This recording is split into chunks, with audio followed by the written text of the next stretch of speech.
जय श्री कृष्ण। आप सभी को Shrimad Bhagavad Gita the mind Guru series प्रश्न 53 में मैं प्रीति चंडक आप सभी का स्वागत करती हूँ। आज का प्रश्न हमसे पूछा है पुणे से दर्शन ने। देखते हैं दर्शन जी क्या पूछना चाहते हैं। दर्शन जी पूछते हैं, परिदृश्यों यानी सिनारियोज के बारे में बहुत अधिक सोचने से मतलब ओवर थिंकिंग करने से कैसे बचे। गीता जी का पथ प्रदर्शन चाहते हैं। पूछा हुआ प्रश्न वास्तविकता पर प्रकाश डालने वाला है। निगेटिव ओवरथिंकिंग मतलब गलत तरीके से अधिक सोचना, यह हमेशा हमें तकलीफ देता है और यह भविष्य में जो हुआ ही नहीं है उसका चिंतन करने वाला होता है। मतलब यह सोच, यह डर होता है मन में कि जो भविष्य में हुआ नहीं है या जो होने वाला है वो गलत है होने वाला है, या ये आदि आदि जो सोच है वो भ्रम पैदा करता है और यह भविष्यों के काल्पनिक उलझनों में उलझना है। मतलब काल्पनिक दृश्य अपने मन से बनाकर उसमें उलझना है। यह मोह और अहंकार का मिश्रण है। अब ये ओवरथिंकिंग हम दो तरीके से समझते हैं, पॉजिटिव ओवरथिंकिंग और निगेटिव ओवरथिंकिंग। अब पूछा हुआ प्रश्न जो है वो निगेटिव ओवरथिंकिंग के लिए ही है, लेकिन संक्षिप्त में हम पॉजिटिव ओवरथिंकिंग के बारे में भी जानते हैं। अब किसी के बारे में भी अधिक, किसी विषय के बारे में अधिक सोचना यह तब तक ही ठीक है जब तक कि आप इसमें से कुछ प्रोडक्टिव बनाते हो। मतलब कुछ अच्छा आप अगर इसमें कुछ खोज करते हो या कुछ वस्तुओं का मूल्यांकन करते हो, तो इसके लिए अगर आप गहन विचार मंथन करते हो तो यह आपकी पॉजिटिव ओवरथिंकिंग है और यह आपके लिए अच्छी है। मतलब अपनी अधिक सोच को रचनात्मक रूप देकर सही विषय में जोड़ा जाए तो हमें रिजल्ट भी अच्छे मिलने में मदद होती है। ओवरथिंकिंग हमेशा पॉजिटिव विषय में ही उचित दिशाबद्ध होती है, तो हमें ओवरथिंकिंग अच्छी दृष्टि से करना आवश्यक है। अब यहाँ पर हम उदाहरण लेते हैं साइंटिस्ट जो हमारे शास्त्रज्ञ है। अब जैसे यहाँ पर मैं न्यूटन जी का उदाहरण लेना चाहूंगी, जिन्होंने ग्रेविटी का जो रिसर्च किया, जिसे ग्रेविटी गुरुत्वाकर्षण ढूंढा। अब जैसे कि हमने सुना, देखा, पढ़ा कि एक एप्पल उनके सर पर गिरा तो उन्होंने उस एप्पल को, वो पेड़ का एप्पल नीचे ही क्यों गिरा, वो ऊपर के ऊपर ही क्यों नहीं गया, आदि विषय आदि विचार मंथन कर कर उन्होंने ग्रेविटी की खोज की। ग्रेविटी मतलब गुरुत्वाकर्षण ढूंढा।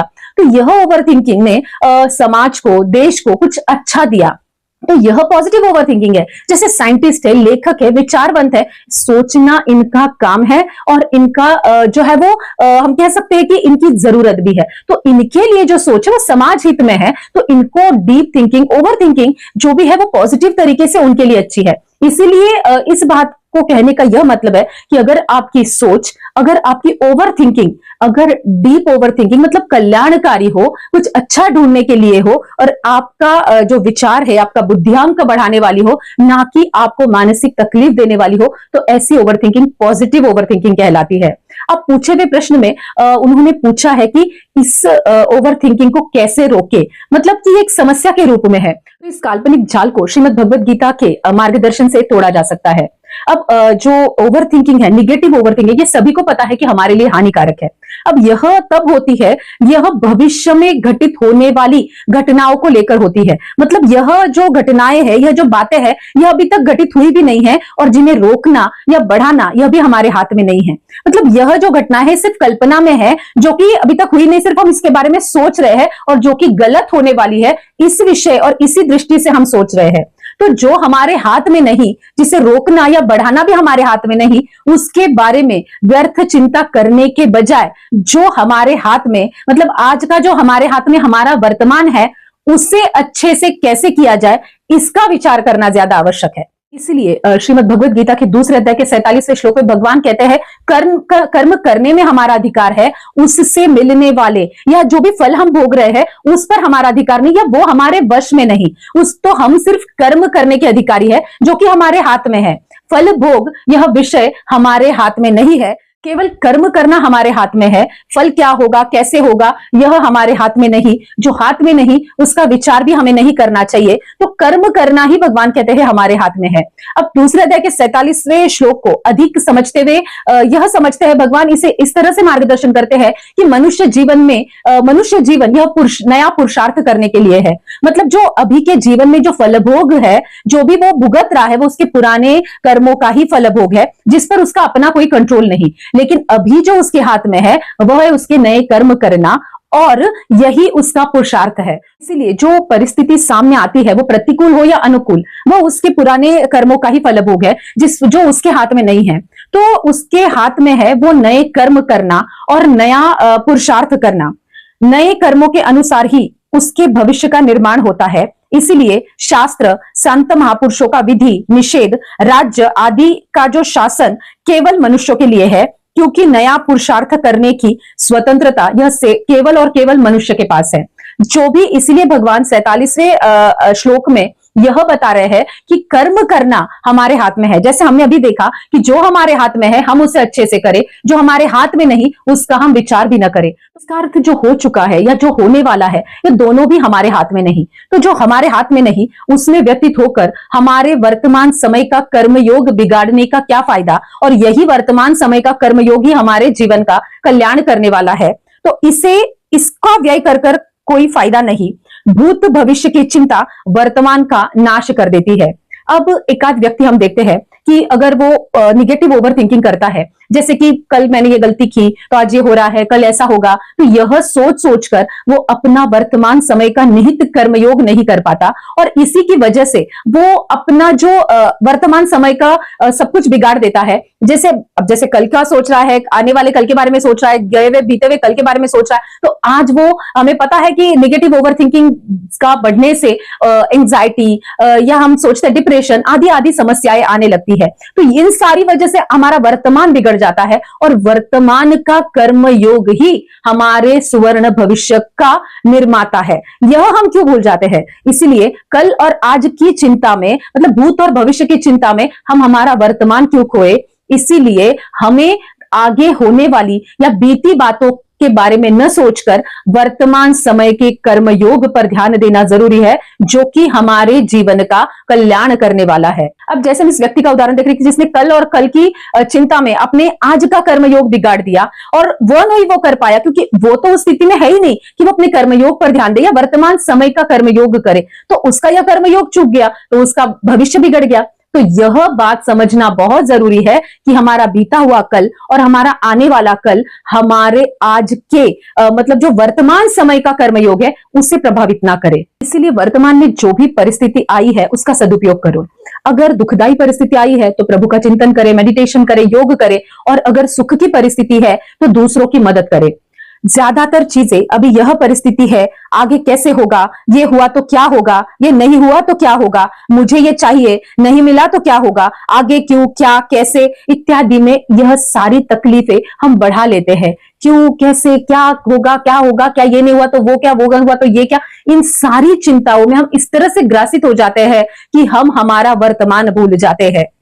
हर परिस्थिति अपने मन के अनुसार हो, यह अपेक्षा होती है। अब अपेक्षा पूरी हुई तो लोभ और नहीं पूरी हुई तो क्रोध, मतलब दोनों परिस्थिति में हम व्यथित रह रहे हैं। जो अनुकूल परिस्थिति वो ऐसे ही कायम रहे, इसकी हमें अपेक्षा ज्यादा हो जाती है। इसके लिए हम बहुत ज्यादा चिंतित रहते हैं कि जो परिस्थिति हमें नहीं चाहिए वो आई तो क्या करेंगे, अगर अब जो परिस्थिति है वो हमें भविष्य में भी चाहिए, लॉन्ग टर्म तक चलती रह ऐसा चाहिए, अब इसे कैसे रोके, ये चली गई तो कैसे होगा। यह सारी तरह की सोच से हम ग्रासित होकर इसे ही हम ओवर थिंकिंग कहते हैं, और खास कर इसे हम निगेटिव ओवर थिंकिंग कहते हैं। इसीलिए गीता जी कर्म योग करने के लिए कहती है।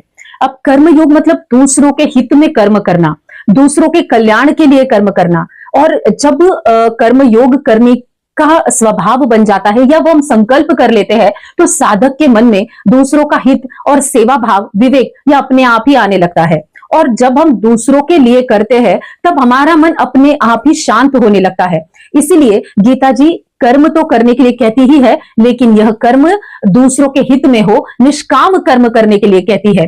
वरना कर्म तो हो जाएंगे, अगर इसमें हमारे स्वार्थ हेतु हमने अगर कर्म किए या अपने ही हित के लिए हमने कर्म किए तो उसमें कर्म होते हैं लेकिन योग नहीं हो पाता है। इसलिए गीता जी कर्म योग के साथ करने के लिए कहती है, मतलब धर्मयुक्त कर्म दूसरों के हित में करने के लिए कहती है, कर्म योग करने के लिए कहती है। सूक्ष्मता से देखा जाए तो इन सब का मुख्य जो कारण है वो है मन, क्योंकि मन की चंचलता से ही ये सारी समस्याएं उत्पन्न होती है। इसीलिए छठे अध्याय के 5वें, छठे और 7वें श्लोक में मन को संचलित करने का ज्ञान भगवान देते हैं, मन को योग्य दिशा में स्थिर रखने का मार्गदर्शन करते हैं। 5वें व छठे श्लोक में भगवान हम हमारा उद्धार स्वयं ही कर सकते हैं ऐसा कहते हैं। अब यह हम अगर बहुत अच्छे से समझे तो हमारा मन ही हमारा मित्र है और हमारा मन ही हमारा शत्रु है।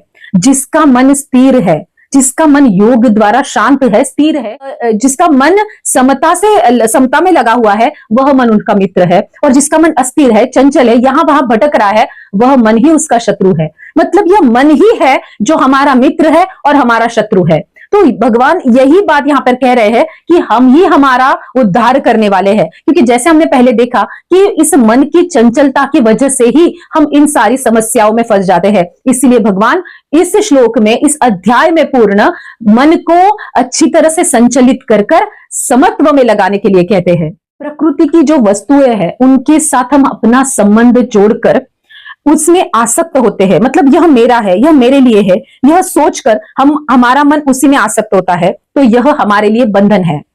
और यदि हमारे दुख का कारण, क्योंकि वस्तुएं, परिस्थिति, यह कुछ भी स्थायी नहीं है, और जब हम इनमें आसक्त होते हैं तब हम इस बदली हुई परिस्थिति का स्वीकार नहीं कर पाते और दुखी होते जाते हैं। तो यह अपने आप ही शत्रुता का अपने आप से व्यवहार करना है। जैसे कि अभी हम देख रहे हैं कि सभी कुछ परिवर्तनशील है। आज मेरा है तो कल किसी और का होगा, कल किसी और का था। यह सोचना हमारे लिए बहुत जरूरी है, क्योंकि यही सोच हमारे जीवन को दिशा देगी। लेकिन अब हमारा यह हो जाता है कि यह मेरा है, यह प्रकृति से मिली हुई चीज मेरे लिए है, तो यह मेरी है। इसमें हम आसक्त हो जाते हैं। उस वस्तु जो प्रकृति से मिला है, यह शरीर आदि भी उसी में आता है। इन सभी को मेरा मानने से ही सारी समस्याएं उत्पन्न होती है, और इसी से लगाव होने के कारण ही हम दुख में फंसते हैं। तो यही भगवान यहां पर कह रहे हैं कि अपना शत्रु हम स्वयं बनाते हैं। अब जैसे इन वस्तुओं से अगर हम संबंध जोड़ते हैं तो हम बंधन में फंसते हैं, क्योंकि यह परिवर्तनशील है। अब आज हमारी है तो कल किसी और की होगी, लेकिन हमारी है तब तक हम खुश है। लेकिन जब ये किसी और की हो जाती है तो हम यह परिवर्तन बर्दाश्त नहीं कर सकते, हम इसे सह नहीं पाते, और फिर हम दुखी होने लगते हैं, क्योंकि ये मेरे हक का किसी और के पास चला गया, जबकि यह हमारा भी है ही नहीं। यह परिवर्तनशील है। जैसे कर्म परिवर्तनशील है, उससे मिलने वाला फल भी परिवर्तनशील है, वैसे ही प्रकृति की हर एक वस्तु भी परिवर्तनशील है। जैसे हमारा भी जीवन है, जन्म है, बचपन है, जवानी है, बुढ़ापा है, फिर मृत्यु है। यह भी तो कहां सब सेम है। जैसे ही जन्म मिलता है तो बचपन आता है, बचपन बीतता है तो जवानी आती है। यह सारी जो शरीर की अवस्थाएं है, यह भी तो परिवर्तनशील है, और इनके अनुसार सभी कुछ परिवर्तनशील है। तो यह हमें मानना बड़ा जरूरी है कि सभी कुछ परिवर्तनशील है। जब हम इस परिवर्तन का स्वीकार कर लेते हैं तब हमारा मन हमारा मित्र होने लगता है। और जब हम इस परिवर्तन से नाखुश रहते हैं या इस परिवर्तन का अस्वीकार करते हैं, इसको हम एक्सेप्ट नहीं कर पाते हैं, तब हमें यह ज्यादा तकलीफ देता है, तब हमारा मन हमारा शत्रु हो जाता है। तो इस श्लोक में भगवान कहते हैं प्रकृति के साथ जो अपना संबंध जोड़ते हैं वह उनके लिए यह मन उनका शत्रु है। और जो प्रकृति में घटित होने वाली जो घटनाएं हैं उससे उसका उनके ऊपर कोई असर नहीं होता। वो उसे ऐसे देखते हैं कि बस चल रहा है, ये तो बदलने वाला है, यह किसी का भी स्थायी नहीं है, या कुछ भी स्थायी नहीं है और किसी का भी नहीं है। तो यह जब वो सोचता है तो वो अपने अंदर समता का भाव रखता है। मतलब बाह्य परिस्थिति का उसके अंतर्गत मन पर कोई असर नहीं होता, तो उसका मन ही उसका मित्र है। तो दोनों परिस्थितियां भगवान बड़े अच्छे से गीता में हमें समझाते हैं। भगवान कहते हैं प्रकृति की वस्तुओं के प्रति निरासक्ति रखें। अपने मन को यह ऑर्डर्स देते रहे कि जो आज मेरे पास है या कल किसी और का था, आज मेरा है कल किसी और का होगा। तो यह जो चीज है ये स्थायी रूप से मेरे पास है नहीं। अपना शरीर जो हमें मिला है वह भी हमारे हाथ में नहीं है, वह भी परिवर्तनशील है। ना तो जन्म लेना किसी के हाथ में है, ना मृत्यु लेना। ना कोई बचपन को रोक सकता है, ना जवानी को रोक सकता है, ना बुढ़ापे को आने से रोक सकता है। हम किसी को स्थायी रूप से, हमारे हाथ में कुछ नहीं है। हमारे हाथ में है सिर्फ इस बदलती हुई परिस्थिति का स्वीकार करना और अपने आप को सभी में समान रखना, सभी में समत्व बनाए रखना। यह भगवान इस श्लोक में बताते हैं। इसीलिए भगवान इन दोनों श्लोकों में यह कहते हैं कि संसार की किसी भी वस्तु में इतना सामर्थ्य नहीं कि वह मनुष्य का हित या अहित कर सके। यह सब कुछ उन्हीं के हाथ में है। और छठे अध्याय के 7वें श्लोक में भगवान कहते हैं बाहर की परिस्थिति का आपके भीतर कोई असर नहीं तो आप सच्चे सुखी कहलाते हो। बाहर कितनी भी प्रतिकूल अवस्था है लेकिन आपका अंतर्मन सुखी व समाधानी है, वह शांत है, तो आपने समत्व पा लिया है। हम इसे एक छोटे उदाहरण से समझते हैं। अब एक बहुत बड़ा धनवान व्यक्ति है, उसके पास सुख संपत्ति, नौकर चाकर आदि सब कुछ है, सब कुछ अच्छा है, जो वो सुखी कहलाने लायक है। लेकिन उसके अंतर मन में यह डर है, क्या ये कल खत्म हो गया तो, कल ये अगर कहीं चला गया तो, कल ये मुझे नहीं मिला तो। यह जो चीजें वो सोचता है भविष्य के बारे में, तो बाहर की परिस्थिति उसके अंतर मन पर असर डाल रही है, तो वो दुखी है। अब बाहर और एक जो दूसरा मनुष्य की हम कथा देखते हैं कि वह भूखा है, उसके पास भोजन करने के लिए नहीं, पहनने को अच्छे वस्त्र नहीं है, वो एक दरिद्र इंसान है, फिर भी उसका मन खुश है, क्योंकि बाहर की परिस्थिति जो है उसे यह मन में आता है कि आज भोजन नहीं है कल रहेगा, आज वस्त्र नहीं है कल रहेंगे, शायद परसों रहेंगे कल भी नहीं रहे। वो इतना समत्व पाकर अपने मन को आनंदित रखता है, शांत रखता है, तो वह सुखी है।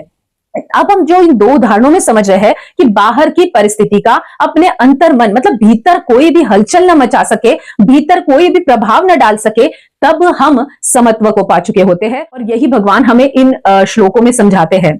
अब यह सब कुछ हम योग से संभव कर सकते हैं। इसीलिए छठे अध्याय के 10, 11, 12, 13 श्लोक में भगवान योग का संपूर्ण विधिवत वर्णन करते हैं। योग कैसे करना है, योग में कैसे बैठना है, योग किस तरह का होता है, योग से क्या होता, यह संपूर्ण भगवान इस अध्याय में और इन मुख्य श्लोकों में समझाते हैं कि योग मुख्यतः कैसे करना है, क्योंकि योग करने से ही हमारे जीवन में सुख, समाधान, शांति ये सब आ जाएगा। और हमारे जीवन में जब समत्व आ जाएगा तभी हमारा योग हो जाएगा। जिस ओवर थिंकिंग की हम बात कर रहे हैं वो इस वजह से ज्यादातर होती है कि भविष्य में कुछ घटनाएं हैं, वह बुरी ही होने वाली है, वह मेरा अहित ही करने वाली है, इस बनावटी या इस मिथ्या सोच को लेकर होती है। मतलब वर्तमान का डर यही होता है कि भविष्य में कुछ गलत होने वाला है। यह मुख्य और सिंपल भाषा में हम समझते हैं कि भविष्य में गलत होने वाली घटनाएं जिसका भ्रम है वो आज हमें डर के रूप में सताता है। इसीलिए दूसरे अध्याय के 48वें श्लोक में भगवान कहते हैं समत्वम योग उच्यते। इन पदों से भगवान समता ही योग है यह कहते हैं। सुख, दुख, जय, पराजय, हित, अहित, अनुकूल, प्रतिकूल, ऐसी सारी परिस्थितियों में जो समान रहता है, जो शांत रहता है, यह सारी परिस्थितियां उस पर कोई असर नहीं डालती है, तब उसके जीवन में समत्व यानी योग आ जाता है। भगवान कहते हैं अब जब कोई ऐसा रहता है, मतलब हर परिस्थिति में समान रहता है, तब उसे दुनिया की कोई भी वस्तु दुख या तकलीफ नहीं दे सकती। इसलिए इन सभी समस्याओं पर भगवान कर्म योग ही उत्तम मार्ग है ये बताते हैं, क्योंकि जब हमारा हर कर्म दूसरों के हित में हो, दूसरों के कल्याण के लिए हो, तो और जिसमें हमारा कोई निजी स्वार्थ नहीं हो, तो फिर हमें भविष्य के डर और चिंता सताती भी नहीं है। और इसका सबसे मुख्य आध्यात्मिक जो कारण है, जो एक हम कह सकते हैं कि रहस्य है, जब हम दूसरों के कल्याण के लिए अपना सारा कर्म करते हैं, मतलब कर्म योग करते हैं, तब हमारी संपूर्ण जिम्मेदारी भगवान की होती है और वही हमारी संपूर्ण जिम्मेदारी लेते हैं।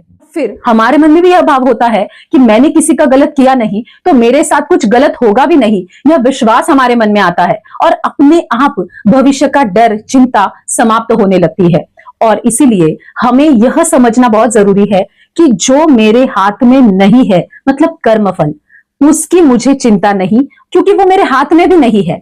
और जो मेरे हाथ में है वह है कर्मयोग, वह मुझे पूरी निष्ठा से और अच्छे से श्रेष्ठ तरीके से करना है। बस इतना ही हमें सोचना है। हमारे ओवर थिंकिंग का जो सवाल है, जो समस्या है, वो ऐसे ही खत्म हो जाएगी। तो बहुत ही सिंपल उपाय भगवान हमें बताते हैं कि जो कर्मफल हमारे हाथ में नहीं, जो चीज हमारे हाथ में नहीं, उसका विचार हमें करना नहीं, क्योंकि वो विचार कर कर भी उसमें कोई फर्क नहीं पड़ने वाला। और जो हमारे हाथ में है, कर्मयोग करना, दूसरों के कल्याण के लिए कर्म करना, वह हमारे हाथ में, वो बहुत हम अच्छे से करें, श्रेष्ठता से करें, मतलब संपूर्णतः कर्मयोग करें। यह हमें ध्यान देना जरूरी है और यही इस समस्या पर उपाय भी है। मतलब निगेटिव ओवरथिंकिंग और उसके साथ आने वाली जो अन्य समस्याएं जैसे डिप्रेशन है, एंजाइटी है, आदि आदि जो चीजें हैं, क्रोध है, लोभ है, जो भी सारी चीजें हैं, वह भी सारी नष्ट होते हुए नजर आएगी। इसीलिए जीवन में कर्मयोग अपनाएं, सुख, शांति और समाधान पाए। तो दर्शन जी, आपको आपके सवाल का जवाब मिल गया होगा, ऐसी मैं आशा करती हूँ। धन्यवाद।